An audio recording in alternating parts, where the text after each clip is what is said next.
gang, this is Jim Farmer again. It's Thursday morning, about 8 o'clock on the 7th of July, and we're just getting ready to get out and do a little trolling this morning. I was out the day before yesterday and marked a few fish out here on the south end in kind of a deeper area in 60 to 80 feet of water, so I'm going to go out here and see if they're still there this morning.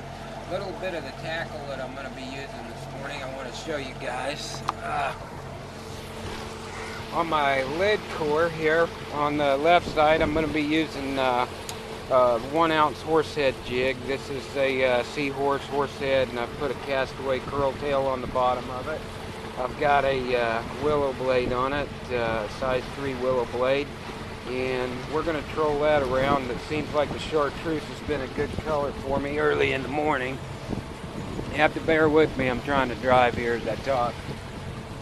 Okay, and on the first downrigger, we're going to be using some 1 ounce hot lips jigs. This is a 1 ounce, just a plain white hot lips jig. It's got some holographic streamers on the top of it. It's got plenty of red color in it, and we're going to be trolling that at about 100 feet behind the ball on the downrigger, 25 to 35 feet. These are just basic colors. The second one we're going to use on the downrigger is another chartreuse. This is a chartreuse color that I've had a lot of luck with out here on Lake Lanier in the summer. And these hot lips baits, they have a different profile to them. They have a larger profile, so if the fish are feeding on larger baits, maybe shad or big bluebacks or something like that, why this bait has a big profile to it. And then on the right side, lastly, we're going to be using a 1 ounce white seahorse jig with a white curl tail, castaway curl tail on it. And once again, we're going to be using a willow blade. It's got some holographic, some white deer hair, and it's a good color. A small group of fish off the river channel on a hump here, and we're going to be taking the lead core. I don't think they're going to hit the downrigger. I've only got one downrigger at now, but we're going to be taking the lead core through them in just a second. See if we can pick up any of these guys. They look like some nice stripers here, so we'll see what happens.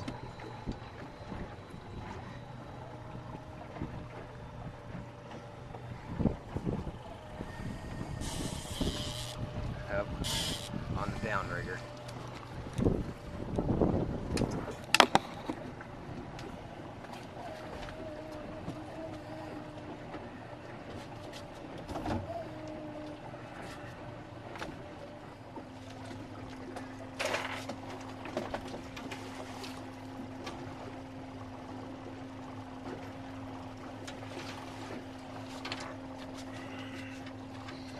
It's a nice fish here.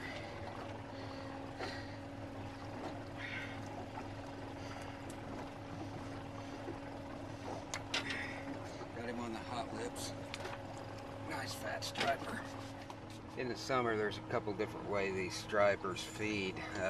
We've seen stripers around balls of bait and little pods of thread fins, but this is another way they feed. This is kind of typical too, is you'll see a big tree here. The tree's probably about 60, 70 feet tall, and these stripers, what they do is they get on one side or another of these trees and just wait for this bait to come over the top of it. You can see some bait right there. There's a striper just kind of laying right there by the tree waiting for something to come over the top, and he's going to come out and eat it. It's pretty typical of the second way that stripers feed in the summertime around these humps and out in deep water and around the river channel, is they find a school of bait and you can just barely see them. They're almost out of the cone, but there's a big school of threadfin right here, and right underneath that school there's 2 fish sitting right there. Got another fish on it.